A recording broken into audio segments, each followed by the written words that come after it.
In this lecture, we're going to begin our discussion of the theory of the firm. What we're going to talk about first is how economists and accountants view profits and losses differently, and then we're going to talk about production.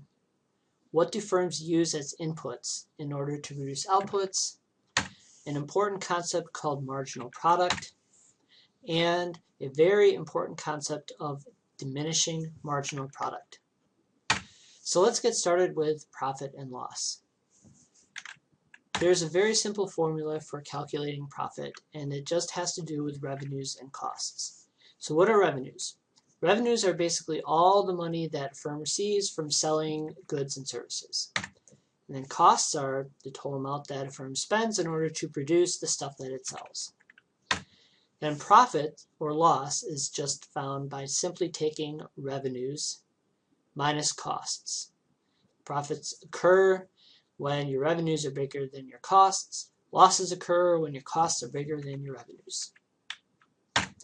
If we wanted to look at costs, we can break them down into two categories, and we'll deal with costs more in detail in upcoming lectures. But we can look at explicit costs, and these are bills that accountants would tend to count as costs. So these are bills for your materials, the salaries that you pay your employees, your insurance, all of this kind of stuff.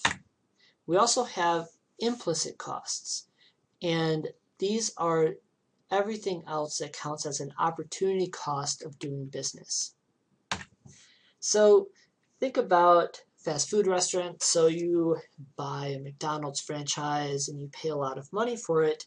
One thing that an accounting cost might not capture is what else you could have done with your money had you not spent it on buying franchise.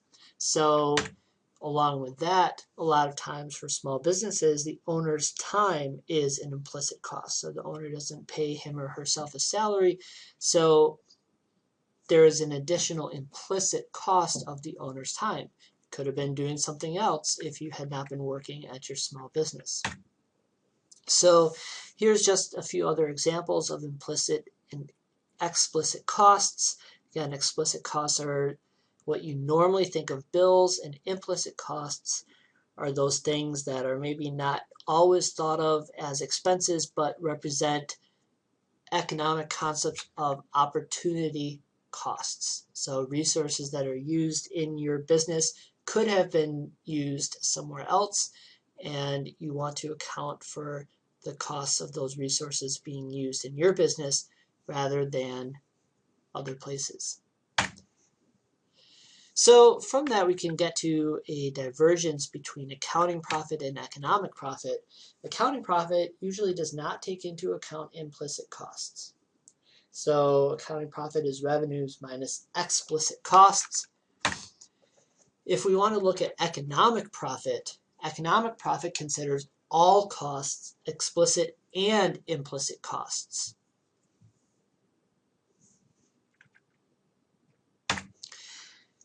So one other example of an implicit cost might be capital that you have to purchase for your business. So for example, purchasing that franchise with a large sum of money. What else could you have done with that money? Well, you could have invested it in the stock market and earned an average of 6% per year.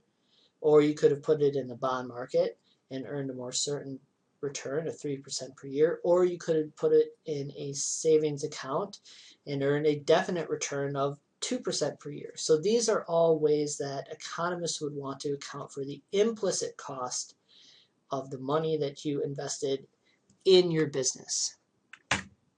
Okay, so here's an example of the divergence between accounting and economic profits. So again, we're kind of talking about fast food restaurants as our example. So we start up at the top, and we have our fast food revenue of $8,000. Our McDonald's is doing quite well, selling lots of McRib sandwiches. And we have $4,000, which goes to our workers' wages. We have $2,500, which goes to insurance and rent, and we have $1,000 that goes into our pork type product that goes into our McRib, and we subtract 4,000 plus 2,500 plus 1,000, 7,500. Those are our costs. Our revenues are $8,000, so our accounting profit is $500. To get from that to the economic profit, we would account for our owner's cost of time. That could be another $300. And our owner's cost of capital, that's another $400. So even though our accounting profit is $500, if we accounted for our implicit cost, we would find that our economic profit is actually losing $200. So here's this divergence between accounting and economic profit. So now we're going to start a discussion of the economic model of production processes. So we want to try and set up a little model for what a firm does and what a firm should do. So we can talk about a firm as taking inputs and turning those inputs into outputs, which it sells. Our inputs we can delineate into two very important categories: fixed inputs and variable inputs. A fixed input is an input that the firm cannot change in the short term. So think of things like your capital. You can think of this like your building or something. So if you have a factory, you can't expand that factory in the immediate term. You're stuck with the size of factory that you have. So many years down the line, you could think about changing the size of your factory, making it bigger or smaller, but right now you are stuck with the factory that you have. There are other inputs called variable inputs, which you can change at any time. So a classic example of this is often labor. So you can generally hire or fire people as you want to produce more or less. So what we do in economics is come up with something called a production function, which is a mathematical relationship between the inputs and the outputs. And how we could write this is Q, which is our quantity of output, is going to be equal to some function of our inputs. So here we've chosen our inputs to be K for capital and L for labor. So what this means is that we have just some equation here, and that equation takes the amount of capital and the amount of labor as an input. So you put in the amount of capital and labor into this equation, and that this equation will spit out how much output you can produce. Once we have the amount of output that is produced, we can start thinking about a very important concept called marginal product. So whenever you hear me say marginal in this class, I want you to think change. So marginal product is going to be basically the change in the output if I use a little bit more or less of one of my inputs. So the way we would calculate this is could come up with a marginal product for every input that I have. So if I used labor and capital, then we would have a marginal product for labor and a marginal product for capital. So what I would do is I would look at, if I changed, let's look at labor. If I changed my labor by one worker, by how much would my output change? And then what I can do is take that change in output divided by my change in labor, and that would give me my marginal product of labor. You can do the same thing for capital.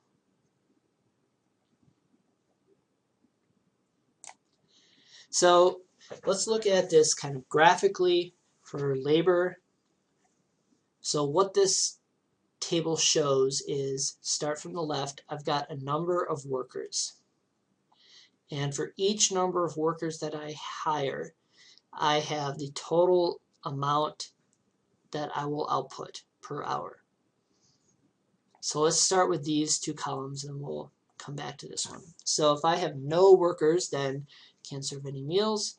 If I hire one person, then I can serve 5 meals. If I hire 2 people, I can serve 15 meals, so on and so forth.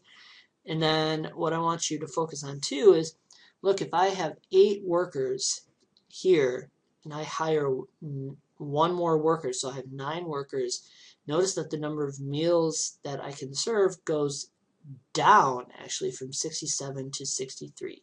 So we'll come back to this in a little bit. But for now, let's go to the right and look at the marginal product of labor. So the marginal product of labor is, again, the change in the quantity if I change my workers. So here what I would do is look at the change in quantity divided by the change in workers. So let's look at if I go from 0 to 1. Well, if I go from 0 to 1, my change in my output is 5. My change in my workers is 1. So my marginal product of labor would be 5 divided by 1. If I go from 1 worker to 2 workers, my marginal product of labor is 10. Why? Well, my change in output is 15 minus 5. My change in workers is 2 minus 1. So that is 10 divided by 1 again, or 10. Same thing here. My marginal product of labor, if I go from 2 to 3 workers, is 15. So here, my output goes from 15 to 30. Workers go from 2 to 3. That's 15 divided by 1, or 15. All right, same thing here to get 12.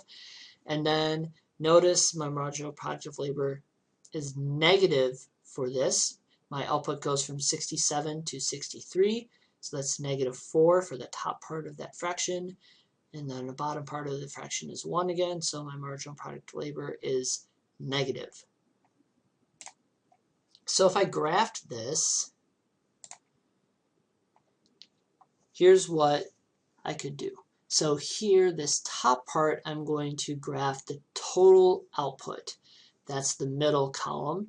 And then the bottom part of this graph is going to be my number of workers going from 0 all the way up to 10, I think, is the maximum number of workers. And then down at the bottom, I'm going to graph the marginal product of labor. So that's going to be this axis in the bottom graph. That was the rightmost column in the table, and then again down here is my number of workers. So let's see what these graphs look like. So this is my total product. Remember, it peaked at about 8 workers, and then it started to go down. And this is what my marginal product of labor looks like if I graphed it. So notice that my marginal product of labor here first increases up to a maximum when I have 3 workers, and then it starts going down, and it starts becoming negative at 8 workers.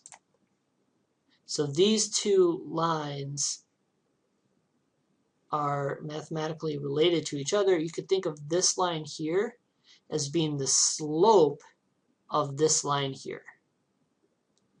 So notice when the slope is 0 here, that corresponds to this line crossing 0.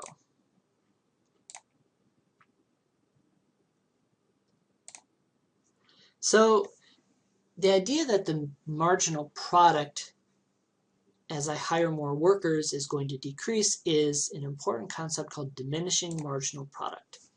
So if I hold my one McDonald's store that I have fixed in size, then as I hire more and more workers, those workers are going to get less and less productive. So what we saw is, the first 3 workers that I hired, each one was more and more productive because workers could start to specialize. So if I only have 1 worker, then that person has to operate the cash register and make the burgers and make the fries and do everything. So if I hire 2 people, then 1 person can operate the cash register, deal with customers, the other one can make the food. If I hire 3 people, then those 3 people can really specialize. And as I hire more and more people, then, well, I start to get too many cooks in the kitchen. And I start to have people just standing around, getting in each other's way, and that leads to diminishing marginal product. So here's an illustration of that. You can think about garbage collection. So I have one fixed input here, which is basically my truck, and my variable inputs are how many people I have riding on my truck and picking up trash. And the output then is how many trash cans I picked up. So let's start with my garbage truck here. If I have 0 workers, then nothing is getting picked up. So let's add 1 worker. Well, that worker is probably going to drive the truck, but trash collection is going to be really slow here because the person has to drive 20 feet, get out, load the trash cans, get back in the garbage truck, drive further. So that's going to take really slow. So you might think if we added 1 person that the next person would ride in the back, and that person would be really helpful, right? This person drives, this person picks up the trash. Well, maybe we hire another person. Well, this person's probably also going to be really productive. Now you can pick up trash cans twice as fast. If we hire a 4th person, I don't know, maybe that'll be our navigator, but it's probably not that useful. I don't know if we hire a 5th person, maybe that'll be like a lookout person to scare the kids away from bugging the garbage men. But as we hire more people, I don't even know where this person's going to go. Maybe this person just fell into the garbage truck. That's no good. This person is now trying to pull the other person out of the garbage truck. So you can really see this concept of diminishing marginal product.